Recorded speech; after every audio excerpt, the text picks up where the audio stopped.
This is Carl at National RV Detroit. I'm going to walk you through this 2024 Flagstaff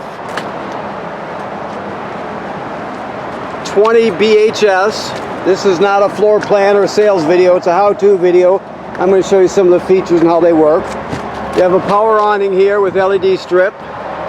This rail, you have a griddle that hangs on here and a utility table. The griddle comes with a LP quick connect line, so you're going to connect it from your griddle down to this quick connect here to get LP to the system. Okay, this is just a vent for your range hood. If you're using the range hood and venting to the outside, you just want to flip those latches up so the vent flaps freely. Okay, you got outside speakers. This is just in case you wanted to get an option, which is a Go Power solar panel set. It would just charge your battery if you plugged into there. It comes a little, like a small suitcase sort of. It folds up anyway. That's all that is. That's an option. Okay, you're getting a hitch with this. So this is a Husky centerline weight distribution hitch with built-in sway control. We'll show you how that operates when you pick up. Okay, coming around the other side.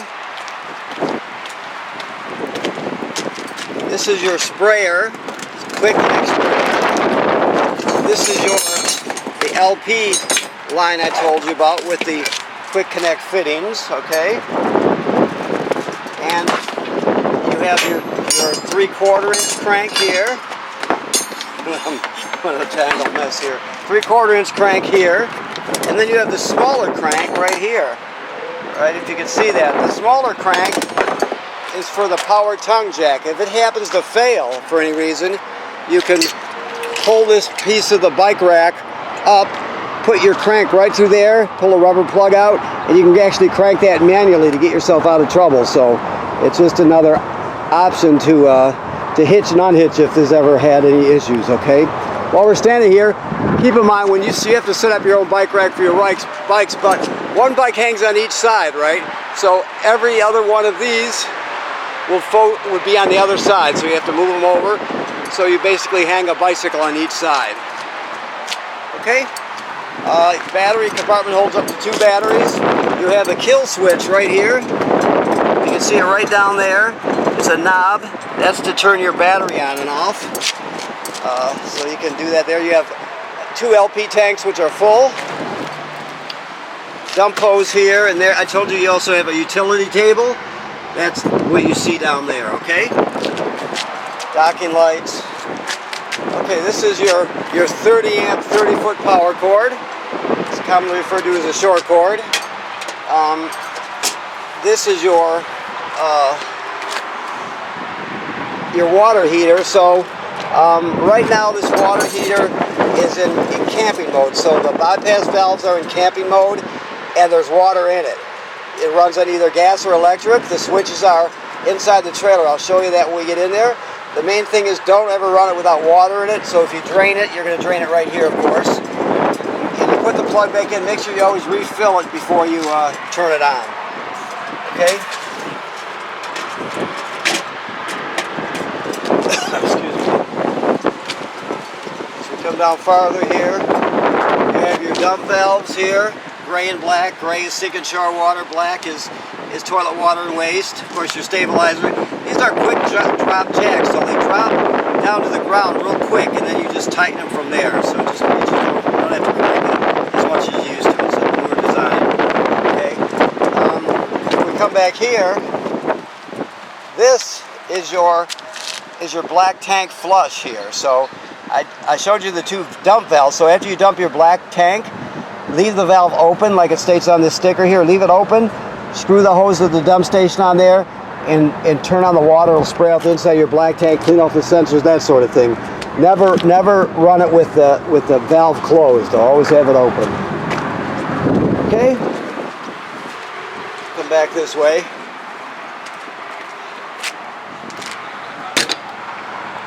So this is your city water hookup. This is the most common way to get water to the trailer. You just hook the hose on there and all the plumbing works. If you're camping someplace without city water, you can pre-fill your fresh water tank right here and then use the onboard water pump to pump the water. So if you don't have city water, you can use the onboard tank with the pump. If you have city water, which most places do, then you won't have to worry about this, okay? This is to draw antifreeze into the system. You'll have to read up about that to know how to use that, okay?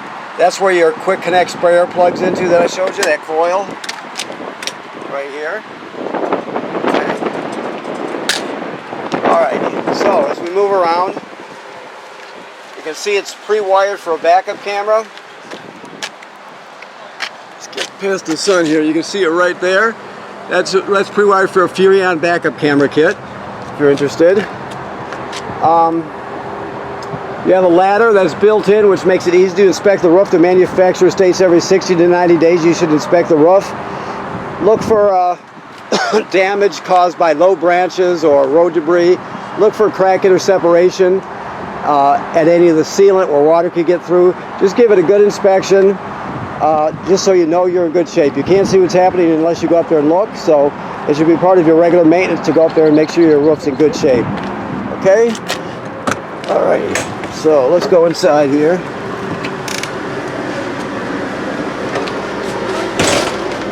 Okay, so let's start with some lights here. Okay, so this switch here is your awning, your power awning. Never leave it out unattended. This is your slide room here. Okay, your water heater on gas, lights here. To turn on the electric heating element, it's right here. Like I said, never run it without water in it. To turn your water pump on, remember I said you use the water pump to pump water out of the fresh water tank if you don't have city water. You also use that to winterize the trailer. And then your tank heaters. This has heating pads on all the holding tanks, so it extends your camping season. You stay out later in the fall, early winter, and then you can go out earlier in the late winter and spring, okay? This connect is for an app. You can see all your levels. All right. And it has an app with it. Okay, so now we'll talk about power to the trailer. This trailer has an inverter.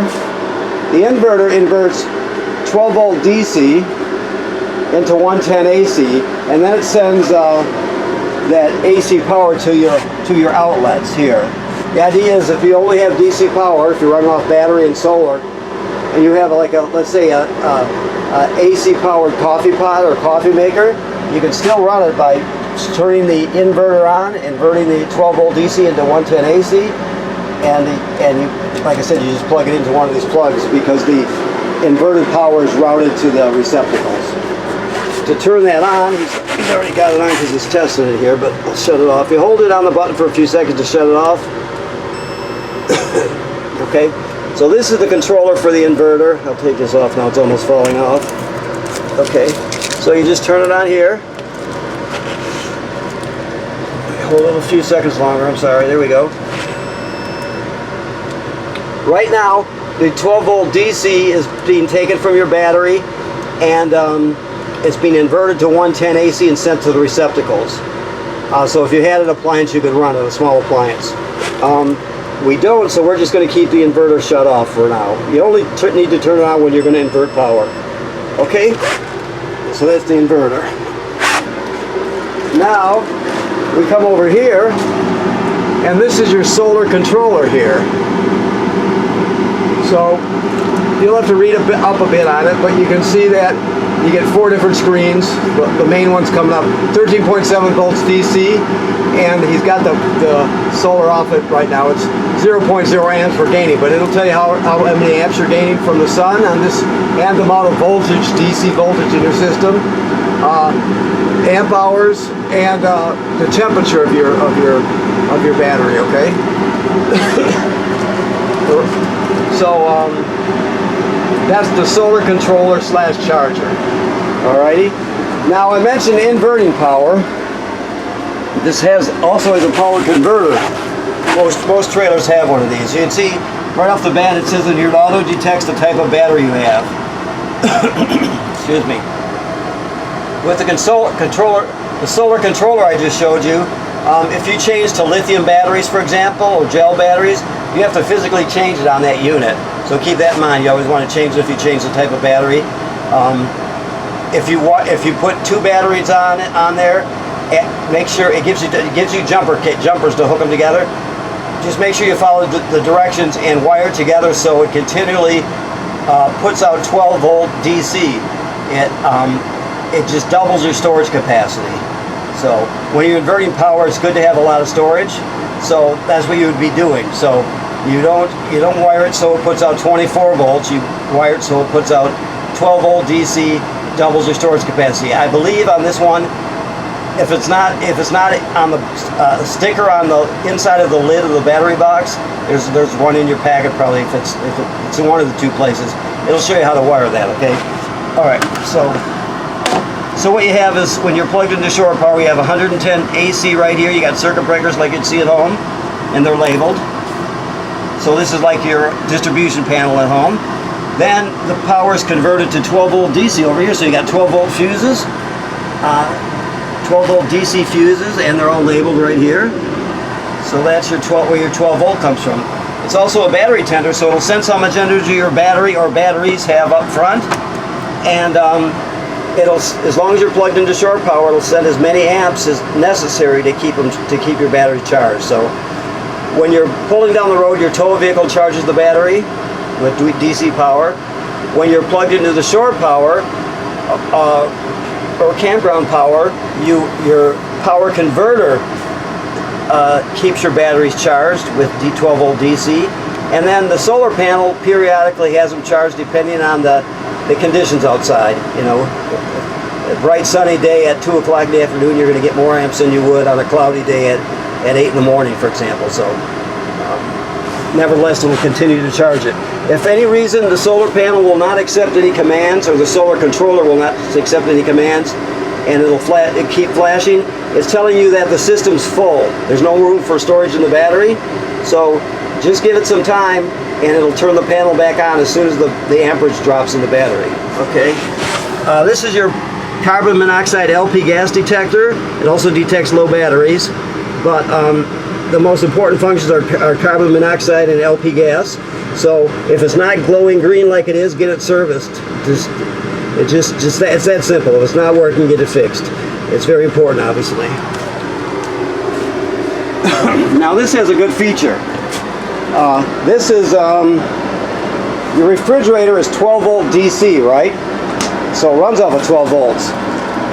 Now normally, let's say you put it in storage, right? Normally, because the refrigerator takes so much DC energy to operate, it'll be sort of in a simple way to put it, it'll be using up or gobbling up all your solar energy you're getting from the sun, just to keep this running. So the great thing about this is it has a switch here, and you can just turn it right off. Right? So you turn the refrigerator off when you're in storage. Therefore, the only thing that's running off the battery at this point, or off DC, is your carbon monoxide LP gas detector, which uses almost no energy, right? So you set the refrigerator off, and when you're in storage, the solar panel will keep charging your battery, or batteries, depending on how many you have. So therefore, when you come to pick up the trailer, it's going to be nice and charged. So when you put it into storage, shut the refrigerator off, and leave the solar panel on, the batteries on, and it'll keep them charged for you. Okay? That's a good feature. More and more trailers are getting that, but it's a kind of a transitional thing now. You only see it on Flagstaffs and a few other ones. Alright, so I didn't prep this, so let me see what we've got here. Your cooktop runs on LP gas, of course, your range, I should say. This knob on the left is your sparker. These 3 knobs here are the 3 burners, and then your oven there. So let's see what we got here. It's that simple. Just turn it on, turn this clockwise to spark it, and it lights. The oven's a little different. All the way at the bottom in the back, there's a pilot light. Sometimes you can see it sparking back there. So what you do is you go to the oven knob, you go to the picture of the flame, then you depress it. You keep it depressed while you're lighting it. After the pilot light lights, you see it light, you hold it for another 10 or 15 seconds to heat up the thermocouple, Then you go to operating temperature. Like I said, you were holding this in all the time. You're pressing it all the time. Then you go to your operating temperature. It cycles as nothing does. When you shut it off, the flame goes out, but so does the pilot light. So you have to relight the pilot light each time you use the oven. You have a light here and an oven light there. Always keep this shut when you're traveling. Your keys are hanging right here. Okay, so this is your griddle. That I told you about, the hose that I was referring to. Hopefully you can see that. That's where it connects to the grill, and the other one connects underneath the trailer, the LP line.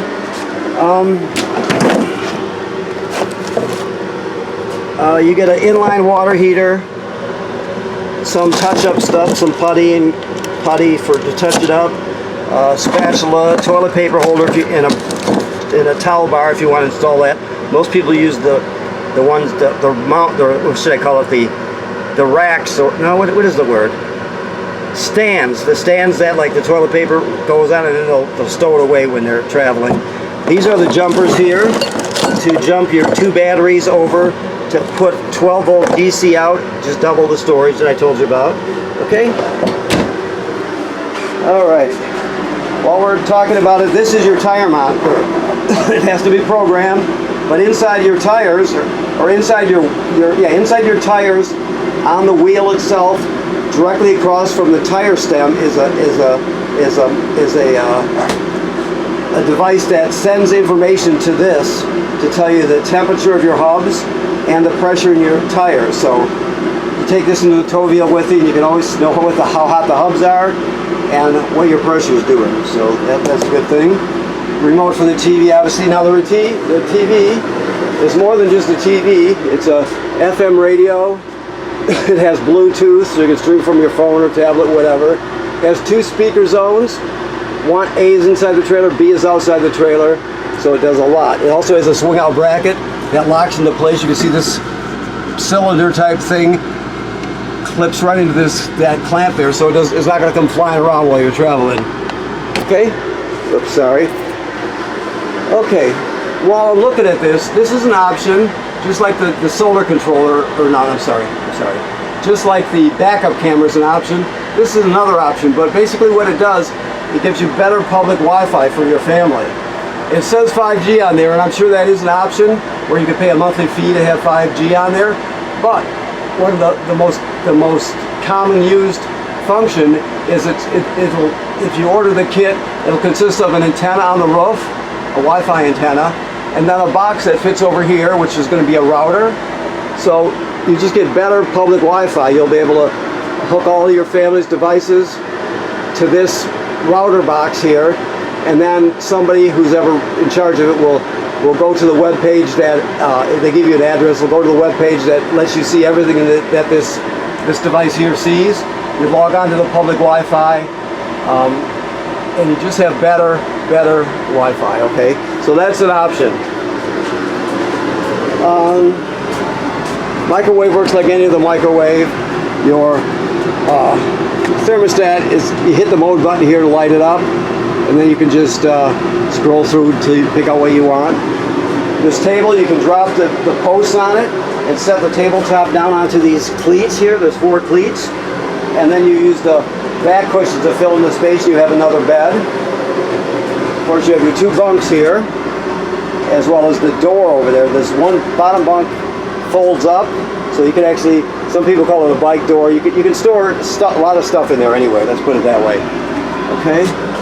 Let's go a little farther here. There's one more eco feature here, and that's the shower miser. That's this thing here. Okay. You see it's got a lever here. Goes up, in the middle, and down. There. Let me see if there's a. Okay. So what this does is it recirculates water around in a loop. So when you're heating up your hot water, normally the cold water will just go down the drain, right?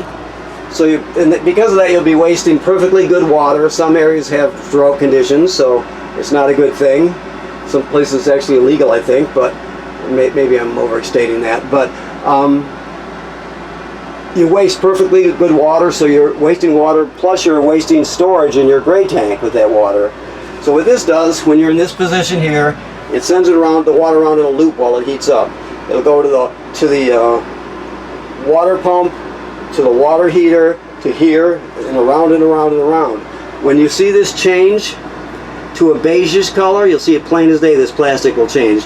You know it's heated up. Then you go all the way up, like that, and it'll work like a regular shower. But hot water is going to come out, so you heated up the water without wasting any water all while you're heating it up. That's the shower miser. I want to state that in your little booklet you get, or your binder you get, it'll tell you about these and all the stuff I've told you about. But if you want to learn even more, go to the product website and look at their product videos, and you can learn as much as you want. Especially when you're talking about the solar controller, for example. There's a lot more you can do with that, but I just gave you the basics. Okay. So you have a 4-speed fan, which is great. And it's got a cover over it so you can open it during the rain. You got a changing station here, I guess you would call that, yes. And of course your toilet is a typical trailer toilet in that it sits right over a black tank. So when you get to the campground, you hook up your power to your water, then you're going to come in here and you're going to put a dose of chemical right in the bowl. Then you stand on the pedal and hold it down, and stand on long enough to put at least a gallon of water in the black tank below along with the chemical. At least a least a gallon. You can do less or you can do more, but not less. At least a gallon of water. Okay. Had a hard time getting that out for you, but some people use 2 or 3 gallons. You know, you don't need to go that far, but at least a gallon with the chemical. Therefore, if you don't do it, it'll get clogged up for sure, and it'll also smell super terrible, as you might imagine, without any water or chemical in there. So always make sure you put a dose of chemical and at least a gallon of water in there before you start using it. Let's say you're going to stay at the campground for another week and you had to dump your black tank. Well, after you dump your black tank, you come in here and repeat the procedure. Dose of chemical and at least a gallon of water, and then you're all set till the next time you dump it. So, okay? Very simple. So let me look around here, see if I forgot anything. This is your emergency window, of course. I showed you the control panel, yes. Okay. Okay, so we're in good shape then. Very hot today.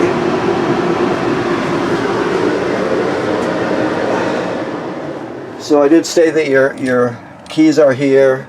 I think we covered it all. This, like I said, this is your inverter controller to invert 12 volt DC from your batteries and invert it to 110 AC.